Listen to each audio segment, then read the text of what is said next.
Bismillahirrahmanirrahim. Assalamualaikum warahmatullahi wabarakatuh. Alhamdulillahirabbil alamin.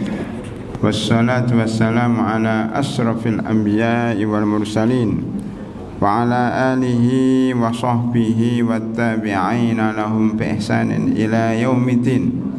Allahumma inna nas'aluka ilman nafi'a wa rizqan thayyiba wa amalan mutaqabbala. Summa amma ba'd.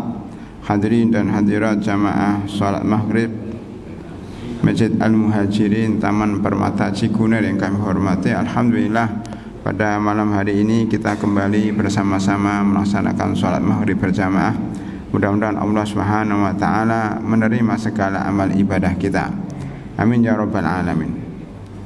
Hadirin dan hadirat, kita pada malam hari ini ingin bahas tentang biografi Abu Bakrah As-Saqafi. Kenapa sahabat ini kita sampaikan? Karena berhubungan dengan hadis yang ingin kita sampaikan nanti setelah biografi ini. Nama lengkapnya adalah Nufai bin Al-Harits. Nufai bin Harits, kunyahnya Abu Bakrah. Abu Bakrah ini biasanya kalau orang Abu Muhammad, Abu Umar, Abu Ahmad, Abu Aisyah, ya bapak daripada anak terbesarnya. Abu Qasim, Rasulullah SAW disebut dengan Abu Al-Qasim karena anaknya namanya Qasim. Ya. Dan seterusnya. Tapi di sini Abu Bakrah anaknya bukan Bakrah. Ya. Anaknya bukan Bakrah. Nah, kita sebut Bakrah itu apa? Dia berasal dari suku Bani Thaqif dari Taif. Bani Thaqif ini berperang melawan Rasulullah SAW dalam perang Hunain. Ya. Nah, di sini disebut Abu Bakrah karena ia turun dari benteng Taif dengan sebuah bakrah, tali ember. Jadi bukan anaknya tali ember, ya, tapi dia karena turun dari benteng dengan tali ember saat kabur menuju Rasulullah SAW agar masuk Islam. Bagaimana ceritanya? Seperti Abu Hurairah. Abu Hurairah bapaknya Hurairah. Hurairah itu hir itu kucing. Hurairah kucing kecil. Jadi bapaknya kucing kecil.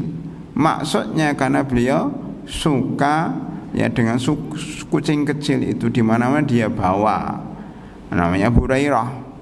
Kalau di sini Abu Bakrah karena dia turun dari benteng dengan ember atau tali ember. Pada waktu itu terjadi perang Hunain. Ya. Perang Hunain itu terdapat dalam surat Taubah ayat 26. Wa yauma Hunainin id a'jabatkum kasratukum falam tuhni ankum syai'a. Ya. Di hari Hunain, ingatlah di hari Hunain ketika kalian merasa takjub dan bangga dengan jumlah kalian yang begitu banyak. Waktu itu jumlah tentara umat Islam ya, 12.000 personil. 10.000 dibawa dari kota Madinah menuju Mekah untuk mengepung kota Mekah, dan terjadilah Fatku Mekah. Itu 10.000 pasukan dari para sahabat, dari Muhajirin, dari Ansar. Ansar itu dari Aus dan Khazraj. Ketika bisa membuka kota Mekah, maka penduduk Mekah kan dengan cara damai, penduduk Mekah masuk Islam di hari itu yang berjumlah 2.000. Itu terbanyak orang masuk Islam pada zaman Nabi Muhammad sallallahu alaihi wasallam. Sehari 2.000. Ya. Ini disebutkan di dalam surat An-Nasr, idza jaa nasrullahi wal fath wa ra'aitan nasa yadkhuluna fi dinillahi afwaja fasabbih bihamdi rabbika wastaghfir innahu kana tawwaba. Ya, ketika datang pertolongan Allah dan pembukaan kota Mekah, engkau melihat manusia berbondong-bondong masuk Islam, 2.000 satu hari. Jadi Mekah bertahun-tahun hanya berapa gelintir orang. Sebabnya apa? Sebab politik.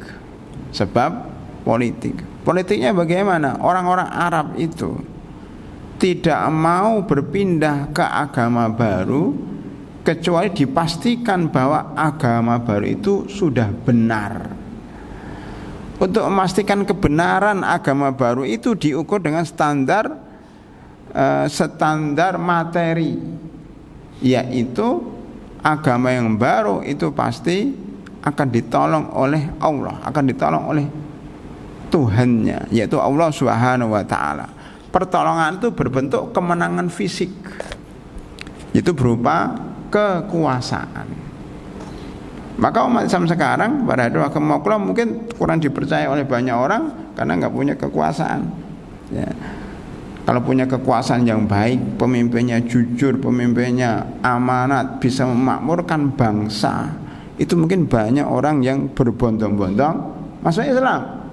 Tetapi kalau para pejabatnya yang muslim, korupsi, ya, berbohong, manipulasi dan seterusnya, maka Islam jadi kurang baik di mata non muslim. Ya. Ini penting, Pak. Ya. Maka ketika Fatku Mekah terjadi dan kota Mekah yang merupakan ibu kota Jazirah Arab, dulu mereka mengatakan barang siapa yang menguasai kota Mekah dan memegang kunci Ka'bah, maka berarti mereka adalah pemimpin kami. Maka orang Quraisy selama ini menjadi pemimpin orang Arab karena menguasai kota Mekah dan memegang kunci Ka'bah. Maka Quraisy pemimpin Arab, disebutkan dalam surat Quraisy, ila fi Quraisyin ila fi rihlatasy syita'i wa sayfal ya'budu rabb hadzal bait alladzi at'amahum min ju'in wa amanahum min khauf. Disebut suku Quraisy karena menjadi pemimpin bangsa Arab, dan Nabi Muhammad sallallahu alaihi wasallam termasuk bagian dari suku Quraisy, maka menjadi pemimpin Arab juga. Dan seluruh pemimpin pada zaman Khulafaur Rasyidin ada orang Quraisy. Dilanjutkan dengan Bani Umayyah selama 82 tahun dari suku Quraisy. Dilanjutkan pada Bani Abbasiyah selama 600 tahun dari Quraisy. Ya, kemudian dilanjutkan di Andalus juga dari suku Quraisy.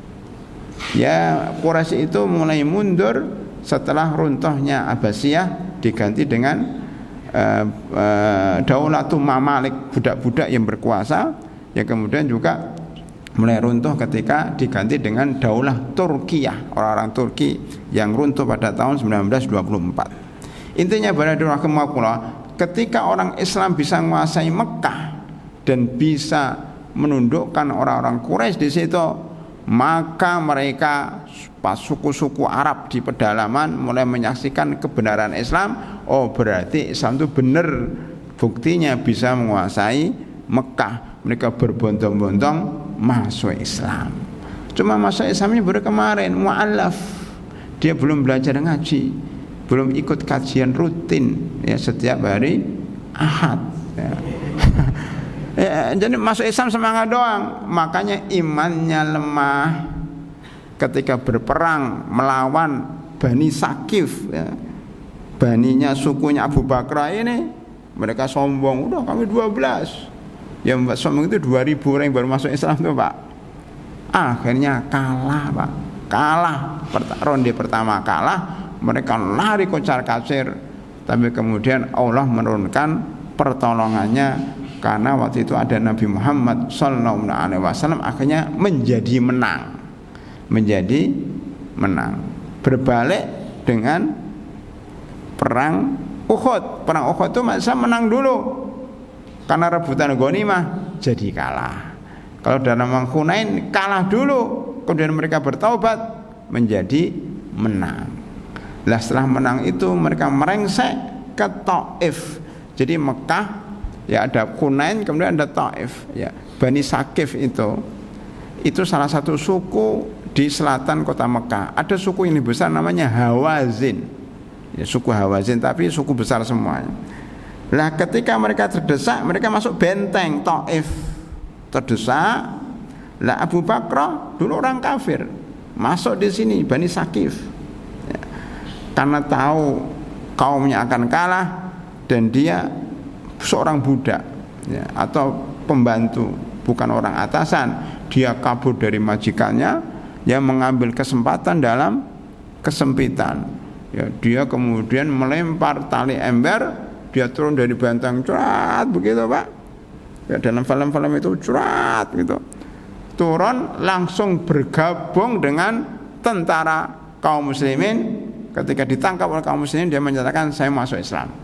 Akhirnya dia masuk Islam di depan Rasulullah Sallallahu Alaihi Wasallam, menjadi Muslim yang baik. Sejak itu dinamakan Abu Bakrah. Nah, kalau nama aslinya nggak dikenal Pak, kayak Abu Bakar Siddiq, nama aslinya ada yang nggak tahu. Nah, ini juga nama aslinya Nafi bin Haris, tapi terkenal dengan Abu Bakrah, bukan Abu Bakar. Ini Abu Bakrah pakai tak marbutah. Kalau Abu Bakar, kenapa disebut Abu Bakar? Apa anaknya Bakar? Enggak kan? Abu Bakar itu karena dia bakar apa Pak? Bakar Pak. Bakar itu dibakar ya. Bakar itu apa? Pada dirahmatullah. Ya. Bakar itu bercepat-cepat. Ya. Jadi yang satu namanya Abu, mana ini enggak? Yang satu namanya Abu Bakar. Abu Bakar, kenapa nggak nyala? Abu, udah nggak usah pakai inilah.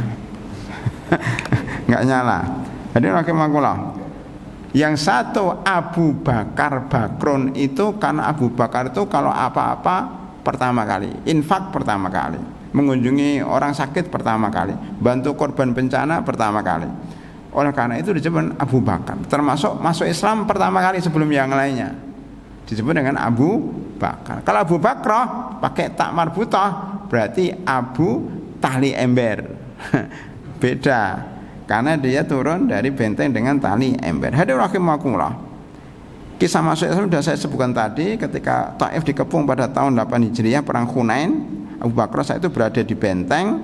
Ia melarikan diri, turun memakai bakrah, lalu mendatangi Rasulullah Sallallahu Alaihi Wasallam. Karena beliau budak, dimerdekakan oleh Rasulullah, dia pun menjadi sahabat Nabi yang setia. Ya, beliau termasuk perawi hadis walaupun baru masuk Islam, termasuk perawi hadis yang terkenal. 132 hadis yang beliau riwayatkan. Di antaranya hadis-hadis penting. Pertama, hadis tentang larangan ikut fitnah. Fitnah antara Muawiyah dan Ali bin Abi Thalib, ya beliau meriwayatkan hadis itu.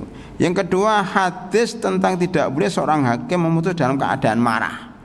Itu termasuk hadisnya Abu Bakrah. Yang ketiga, hadis keutamaan pemimpin yang adil. Itu juga hadis riwayat Abu Bakrah. Ya.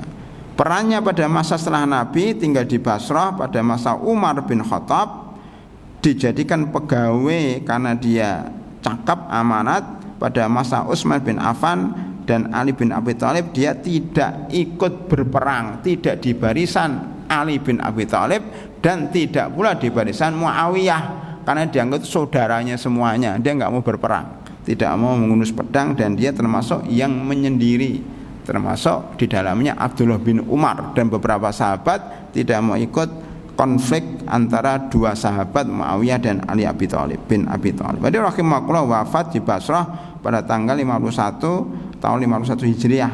Ya. Itu meninggal dunia di Basrah. Hadirin rahimahullah, kita kepengen membacakan hadis dari beliau.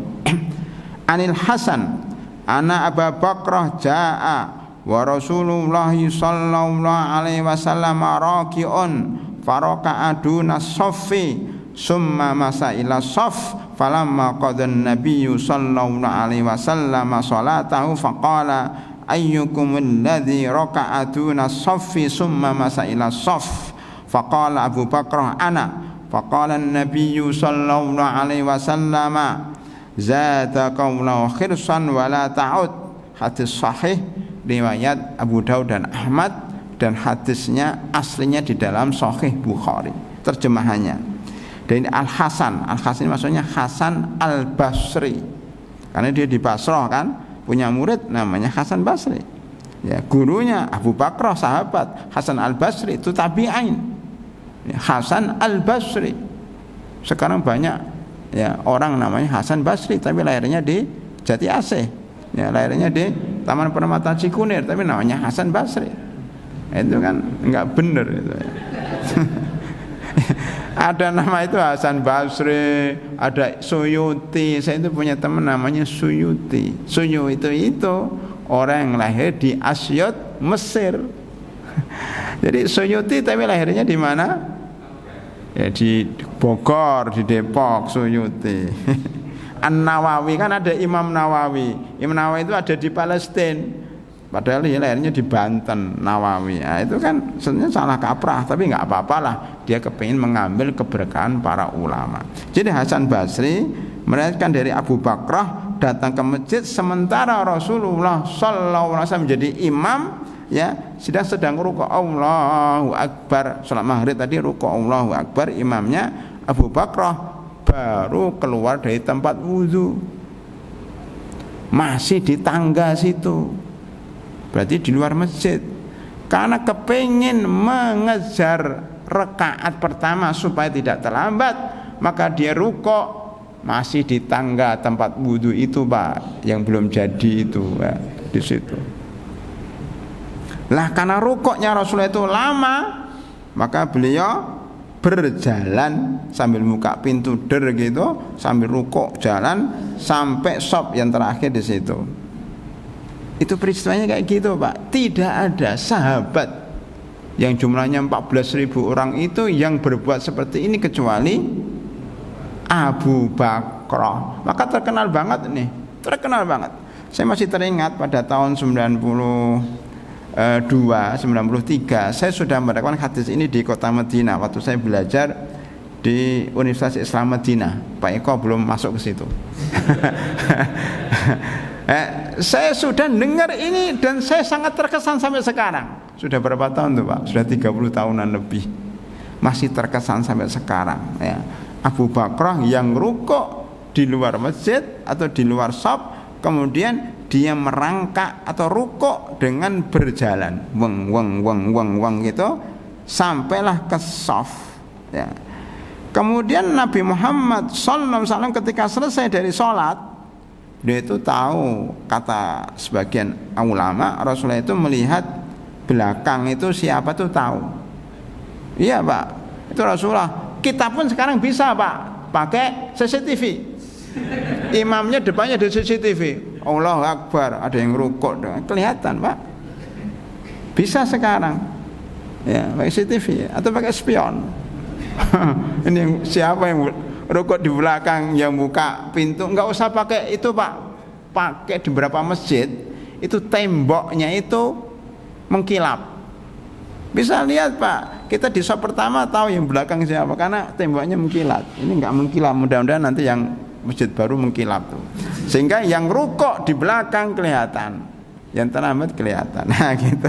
Jadi Rasulullah bertanya pada maghrib, langsung pengumuman para hadirin, tadi siapa yang rukuk di belakang, ya. Karena merasa nih pasti Rasulullah tahu, daripada nanti ketahuan mendingan saya ngakulah saya ya Rasulullah, ya.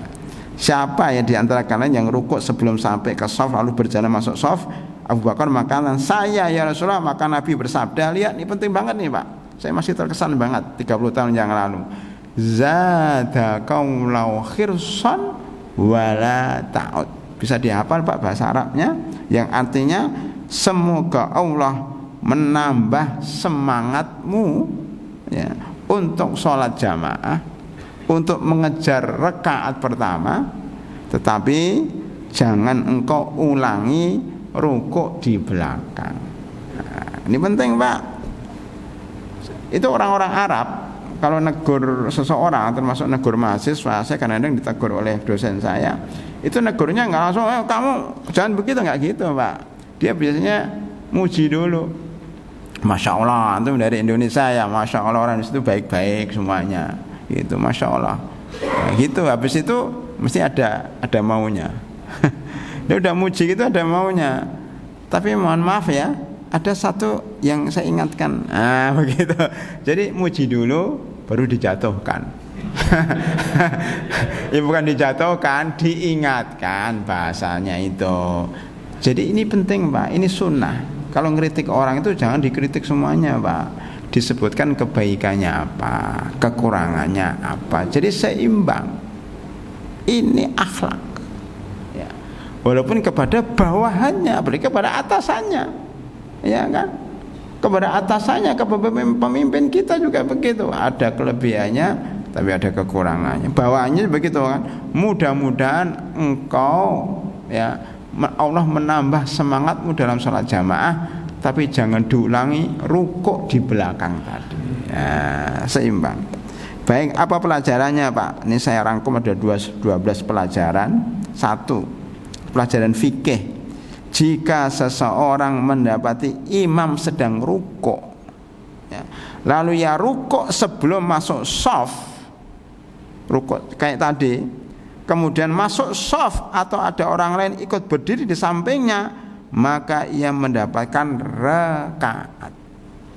Bahkan kalau boleh lebih umum lagi, barang siapa terlambat sholat, imamnya baru rukuk kemudian kita ikut rukuk, maka dianggap dia dapat 1 rakaat. Dalam hadis disebutkan man adraka ruku'a faqad adraka rakaatan.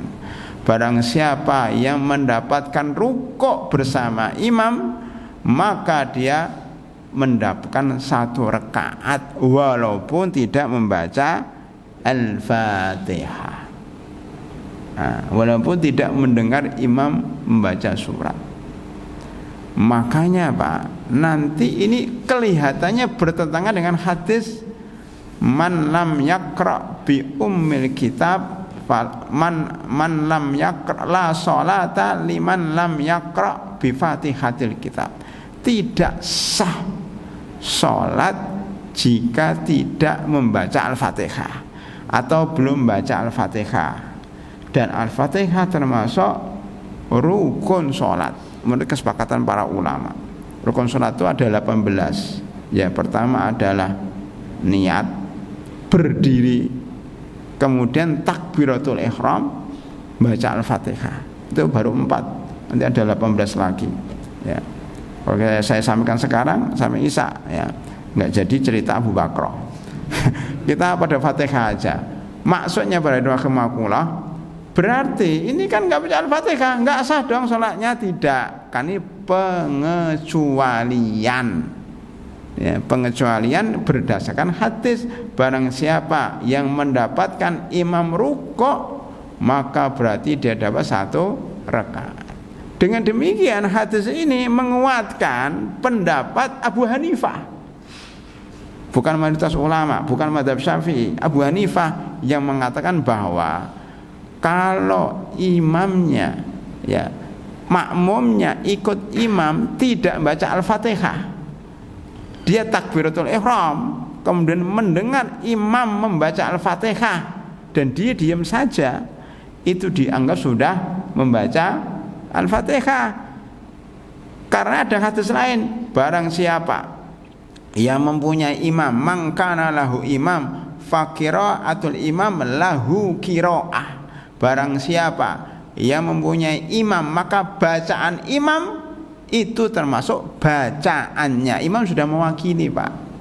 Oleh karena itu orang yang datang sholat kemudian Allahu Akbar diam saja dengar imam baca Al-Fatihah, itu sudah dianggap baca Al-Fatihah. Kalau madhab lain, madhab Syafi'i tidak, dia mendengar Al-Fatihah, habis Al-Fatihah harus baca Al-Fatihah sendiri walaupun imamnya lagi baca surat. Jadi mengorbankan baca surat. Padahal dalam Quran disebutkan wa idza qara'tal qur'ana fastami'u lahu wa ansitu la'allakum turhamun. Jika dibacakan Al-Quran, wa idza quri'al qur'anu fastami'u lahu wa ansitu la'allakum turhamun, jika dibacakan Al-Quran diam, dengar. Ini kalau dibacakan surat malah baca Al-Fatihah sendiri. Nah, ini jadi kan ribet nih Pak, dalil-dalilnya berseliweran. Oleh karena itu ada 2 madhab besar. Madhab pertama mengatakan tetap baca Al-Fatihah walaupun enggak dengar imam baca surat. Imamnya salah pun enggak paham karena dia lagi sibuk baca Al-Fatihah. Yang Abu Hanifah enggak, kalau orang baca Al-Fatihah dan baca surat diem aja dengar karena perintah Al-Quran. Dan ini dikuatkan dengan hadis ini. Oh, kalau rukuk saja belum baca Al-Fatihah dan nggak dengar aja sah, apalagi dia datang dari awal, dengar dari awal, tentunya lebih sah. Terjadi dua perbedaan. Makanya jalan tengahnya bagaimana? Jalan tengahnya bagi yang mampu membaca Al-Fatihah sambil mendengar imam membaca, silahkan. Tapi bagi yang tidak mampu, kalau dia membaca mesti terganggu dengan bacaan imam, ya baiknya dia diem. Kan baca Al-Fatihah, alhamdulillahirobbilalamin tadi apa lupa kan, karena imamnya lagi baca juga. Ya, yang lebih berat lagi Pak, kalau imamnya membaca sesuatu yang kita hafal, fokusnya sudah terpecah. Maka inilah perbedaan ulama yang kita boleh ngambil pilihan. Mau milih ikut Abu Hanifah silakan, mau ikut Imam Syafi'i silakan, semuanya ada dalilnya. Ini termasuk yang menguatkan madzhab Abu Hanifah, rukuk tanpa Al-Fatihah sah. 2, hadis ini menunjukkan larangan mulai sholat sebelum masuk ke shaf, karena Nabi bersabda jangan diulangi. Jangan diulangi gitu aja. Para ulama mengatakan maksudnya jangan diulangi rukuk di belakang satu. Ada ulama kedua mengatakan apa? Jangan diulangi berjalan sambil rukuk. Penafsirannya ada 3 Pak. Penafsiran yang pertama, jangan diulangi rukuk di belakang sebelum masuk shaf.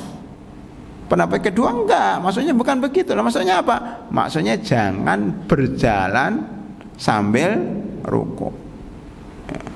Yang ketiga, ini aneh lagi Pak, jangan diulangi sholatnya. Sholat Anda sudah sah, jangan diulangi sholat.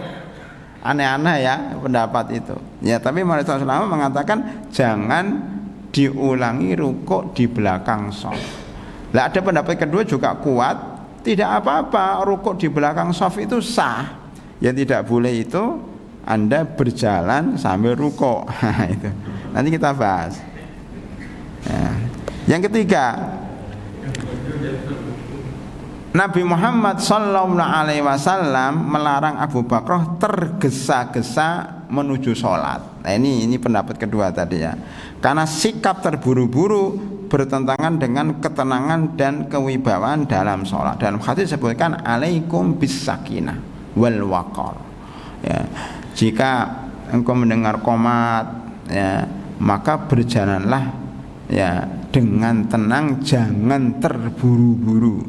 Bapak pernah nggak terburu-buru ngejar rakaat pertama, jualannya cepat banget. Kira-kira pas Allahu Akbar, begitu kan? Alhamdulillahirobbilalamin, Ar-Rahmanir-Rahim. Karena apa? Terburu-buru. Pak kalau naik motor, wong menabrak orang, karena ngejar rakaat pertama. Ini dilarang oleh para ulama, jangan terburu-buru. Karena ada yang mengatakan al-ajalatu minasyaitan, terburu-buru itu termasuk perbuatan setan, karena membahayakan diri sendiri kalau naik motor, naik mobil, dan membahayakan kesehatan, terengah-engah ya untuk menuju sholat. Ada yang ngejar rakaat pertama. Tetapi yang menarik, madhab Malikiyah Pak, saya baca itu enggak apa-apa terburu-buru katanya. Kenapa? Karena mengejar rakaat pertama itu utama. Enggak apa-apa terburu-buru, makruh enggak apa-apa, tapi kan dapat pahala rakaat pertama. Dia bilang gitu. Jadi boleh terburu-buru menurut mazhab Malikiyah, tapi mungkin maksudnya terburu-buru yang terukur, ya ngebut yang terukur kan gitu. Jalannya pun terukur. Kan ada juga Pak jalan karena dengar hadis jangan terburu-buru, dia qomat nyantai aja sambil ngobrol gimana kabarnya. Kan nggak boleh terburu-buru, nyantai keleler. Nah itu juga salah. Berarti digabung, tidak terburu tapi cepet jalannya, weng. Lah jalan yang sehat itu para hadirin menurut para dokter itu bukan jalan nyantai sambil ngobrol. Kan banyak orang yang jalan pagi itu tapi sambil ngobrol, itu nggak ngefek. Jalan yang sehat menurut sunnah itu langkahnya lebar Pak, weng gitu, lebar kayak pasukan apa yang bawa bendera itu apa, paskibra ya. Itu langkahnya tegap wok kayak capek loh itu Pak, tegap gitu dan cepet wang kayak langkah tentara lah kalau pas baris berbaris itu begitu, kata sunnahnya kayak gitu, dan itu menyebabkan seluruh otot kita bergerak ya, energinya keluar ya, itu tenaga kita keluar sehingga terjadi pencernaan yang sempurna dan itu menyehatkan. Nah, jalan menyehatkan itu seperti itu, bukan jalan yang keleler. Nah, oleh karena itu boleh kita gabung, kalau dengar qomat ya jalannya cepat tapi terukur, tidak tergesa-gesa tapi juga enggak keleler. Itu mungkin maksudnya seperti itu. Jadi rahimakumullah. Yang keempat, berjalan sedikit dalam sholat karena kebutuhan tidak membatalkan sholat. Nah, ini penting Pak. Para ulama menyebutkan bergerak dalam sholat itu ada dua. Bergerak untuk kepentingan sholat, dan itu dibolehkan bahkan dianjurkan. Bergerak bukan untuk kepentingan sholat, iseng gitu ya, iseng itu yang nggak ada kepentingan, udah mau gerak aja. Seperti kalau orang di Arab ya, salah satu kekurangan mereka kalau saya lihat kata ulamanya pun, kalau pakai kutroh itu ya Pak Eko ya, itu kan itu sibuk aja, tek perbaiki terus, kayak perempuan pakai jilbab perbaiki, mau foto perbaiki, kalau kita pakai kopiah ini perbaiki. Itu kan di luar sholat, ngapain diperbaiki terus? Sudah gitu aja apa adanya. Makanya itu enggak khusyuk Pak. Oleh karena itu tidak boleh bergerak atau bergerak banyak di luar kepentingan sholat. Kalau untuk kepentingan sholat boleh kayak tadi, karena di luar shaf dia masuk ke shaf itu cara jalannya selangkah berhenti, selangkah berhenti, selangkah berhenti. Kadang-kadang shopnya kosong Pak, banyak jamaah yang kalau shop kosong dibiarin, takut batal, itu salah. Kalau shop kosong berjalanlah 2 langkah, 1 langkah berhenti, 2 langkah berikutnya, kan ini kan cuma 2 langkah selesai Pak. Atau orang berbunyi HP-nya karena lupa matikan, dibiarin, itu salah. Nggak apa-apa, kita ngambil HP matikan habis itu sudah, tapi yang ngambilnya nggak langsung dalam satu gerakan ya. Maksudnya gerakannya harus satu-satu, maksudnya satu megang dulu, diem, buka, diem, gitu kan, buka lagi, diem, baru matikan, tek. Ya, bukan buka gini, terus buka anunya dulu passwordnya, terus baru matikan. Bahkan saya melihat sendiri Pak di Masjidil Haram pas taraweh, orang Arab, anak-anak muda itu ketika ada WA, ada telepon, dia ngangkat pas sholat tarawih itu Pak di Masjidil Haram Pak. Itu ada telepon kan, langsung dia buka WA, dibilang maaf saya lagi sholat tarawih, matikan lagi, masuk. Parah itu Pak, batal sholatnya. Masuk sholat menjawab WA, maaf saya lagi sholat. Berarti orang yang pakai status dan sebagainya live ini lagi. Nah, itu nggak boleh Pak. Jadi yang dibolehkan itu berjalan sedikit, bergerak dikit untuk kemasyarakatan sholat. Yang kelima, seseorang mendapatkan rakaat apabila ia mendapatkan rukuk imam, karena Nabi menganggap Abu Bakar mendapatkan rakaat tersebut dan tidak menyuruh mengulangi sholat. Tidak menyuruh mengulangi sholat berarti itu menunjukkan sah sholatnya dan boleh tapi makruh ya, ini ijma. Yang 6, nah ini menarik Pak, sebagian ulama berdalil dari hadis ini tentang bolehnya orang sholat sendirian di belakang shaf. Loh ini kan sendiri, Allahu Akbar, rukuk kan sendiri, nggak ada temennya, berarti kalau dia nggak sah, sholatnya nggak sah.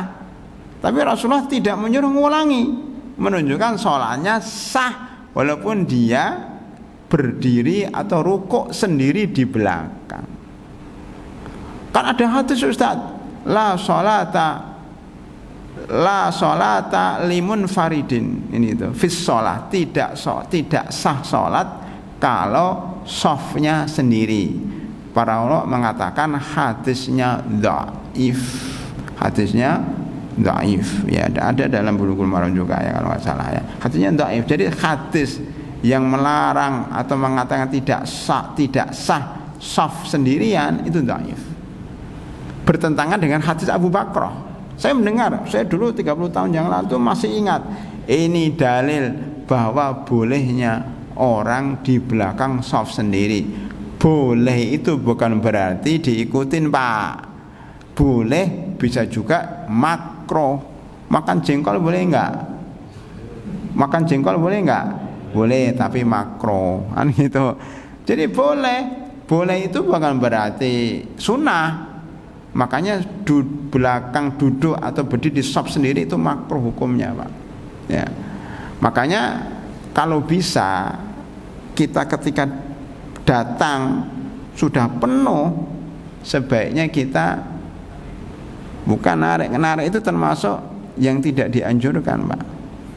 Bukan narik orang ya kalau orangnya ridho, kalau nggak ridho itu ada loh, Pak, ditarik. Saya capek-capek ngejar shaf, ditarik lagi mundur, dia nggak mau. Nggak ada dalilnya itu, Pak. Kebiasaan nggak bagus narik-narik orang. Saya sendiri pun kalau ditarik nggak mau. Ngapain narik-narik? Nggak ada itu, Pak. Ya. Lah terus gimana? Cari shaf yang renggang, Pak. Dicari itu. Ini agak renggang nih. Nah gitu. Dan drusop memang agak sebel dikit orang sampingnya. Itu langkah pertama. Langkah kedua, kalau direnggangkan pada nggak mau, ditarik nggak mau, kan? Direnggang pada nutup semua, terus gimana? Ya sudah usaha nggak bisa, sudah pasrah aja, sholat di belakang sendiri, insya Allah sah. Ya kenapa? Karena sudah pada nggak mau berikan tempat kan, nutup sendiri. Sambil mengharap mudah-mudahan ada yang terlambat lagi. Ternyata sampai salam nggak ada yang terlambat, ya sudah.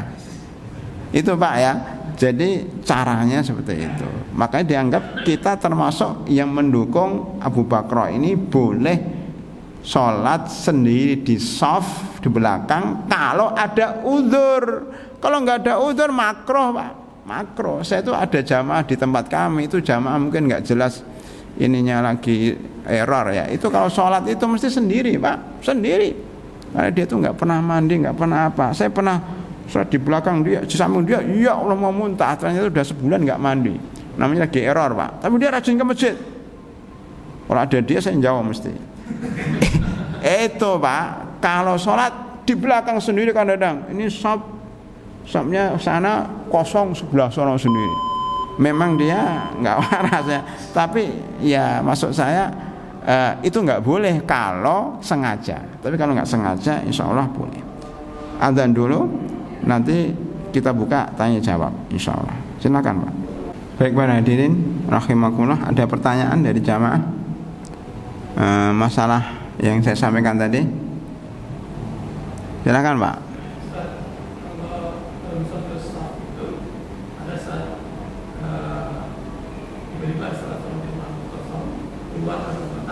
Ya. Nah, itu untuk mengisi ruang kosong yang berikutnya maju atau yang ada kiri-kiri bergeser. Baik, itu pilihan ya. Mungkin ada yang lain biar saya jawab sekalian. Udah jelas semua ya, insya Allah. Baik. Jadi itu teknis, Pak. Yang penting shaf itu diisi. Jangan sampai kosong. Ada seorang tokoh di Indonesia, Pak. Tokoh ini sudah lengser lah ya, tokoh ini. Tapi masih ada, kadang-kadang muncul. Dia sering guyon, tapi guyonnya itu kadang-kadang nggak benar, Pak. Ketika dikatakan sawu sufufakum fa inna taswiyatas saffi min tamamis shalah atau fa inna taswiyatas suffi min tamamis shalah, rapatkan dan luruskan shaf, maka shafnya lurus dan rapat. Dia mengatakan enggak lurus, enggak rapat juga enggak apa-apa. Lah kan nanti setan masuk, alhamdulillah malah ikut sholat sama kita. Ini kan guyon enggak benar, Pak.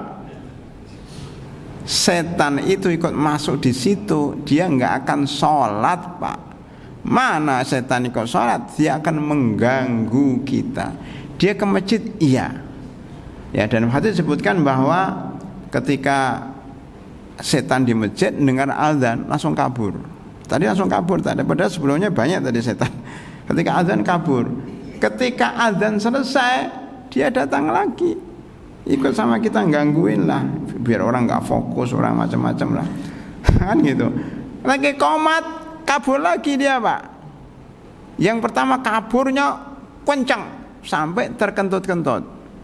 Jadi bukan terkencing-kencing, salah. Lari terkencing-kencing itu salah, Pak.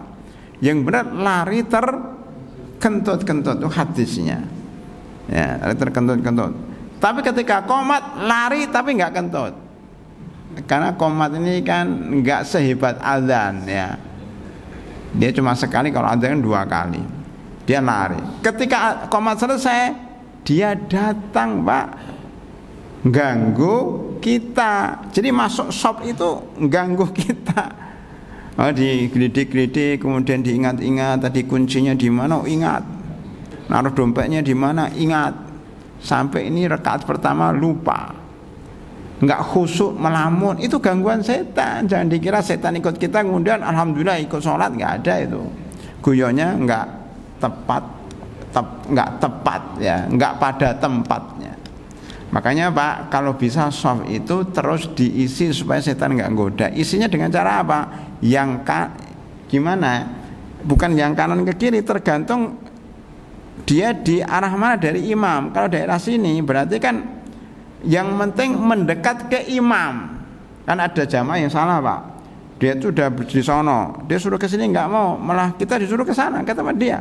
Saya pernah debat sama orang, kan sop belakang kosong, kita masuk pertama kali, dia justru di sana, Pak. Sini Mas, lo gimana? Ini kita di belakang imam dulu. Jadi dia itu kepengen kita bergabung sama dia. Saya bilang imamnya di sini di tengah, mulainya dari tengah, bukan dari pinggir. Makanya kalau shopnya kosong sebelah mana? Kalau dekat imam berarti orang yang jauh dari imam mendekat. Di sini berarti dari sono ke sini. Kalau shopnya kosong di sini, dia ke sini, begitu, Pak. Itu kalau dari samping.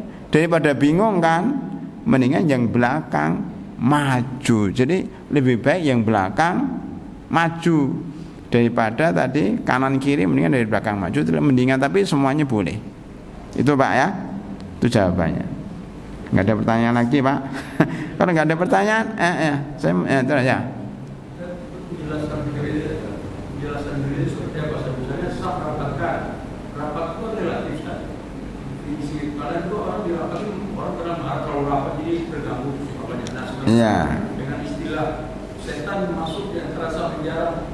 Masa jarang dalam satu rambut satu. Kalau setan masuk aja kan, Ustaz. Iya. Nah, ini ada lagi.